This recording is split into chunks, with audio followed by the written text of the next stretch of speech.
অন্যের বডিতে নায়িকার মুখ, হট লুক দেখে ধোঁকা খেলেন ভক্তরা।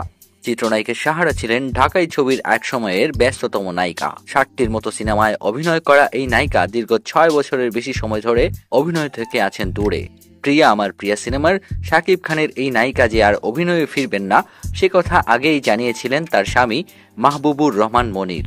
সিনেমা ছেড়ে দেওয়ার কারণ প্রসঙ্গে চিত্রনায়িকা বলেছিলেন, বর্তমানে স্বামী সংসার এবং ব্যবসার কাজ নিয়ে অনেক ব্যস্ততা, অন্য কিছু নিয়ে চিন্তা করার সুযোগই নেই। এছাড়া সাহারার স্বামী মাহবুবুর রহমান চলচ্চিত্রের অভিনয় একেবারেই পছন্দ করেন না, তাই তার প্রতি শ্রদ্ধা জানিয়ে অভিনয় থেকে দূরে আছেন সাহারা। ভবিষ্যতেও চলচ্চিত্রে ফেরার আর কোনো পরিকল্পনা নেই।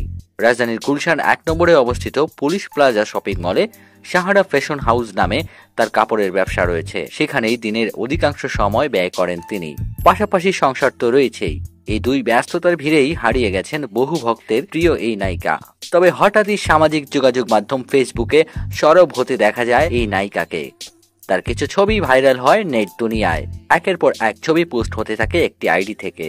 সাম্প্রতিক সময়ের বেশ কিছু ছবি দেখে ঢাকাই চলচ্চিত্রের দর্শকরা হতবাক, কেননা সাহারা যে নতুন লুকে ছবি পোস্ট করেছেন তা খুবই আকর্ষণীয়। ছবিগুলো ছড়িয়ে পড়ে ফেসবুকের বিভিন্ন চলচ্চিত্র গ্রুপে। সাহারার এমন লুক দেখে নেটিজনরা বিস্ময় প্রকাশ করেন। তবে যাচাই করে দেখা গেছে সাহারার নামে যে ছবিগুলো ছড়ানো হচ্ছে তা আসলে ওই অভিনেত্রীর বাস্তব ছবি নয়। তাবাসসুম নামের একটি ফেসবুক অ্যাকাউন্ট এবং শ্রেতা নামের একটি ইনস্টাগ্রাম অ্যাকাউন্ট থেকে ছবিগুলো পোস্ট করা হয়। সাহারার আসল ছবি থেকে মুখ বসিয়ে এডিট করে এআই প্রযুক্তির সাহায্যে তৈরি করা হয় এসব ছবি।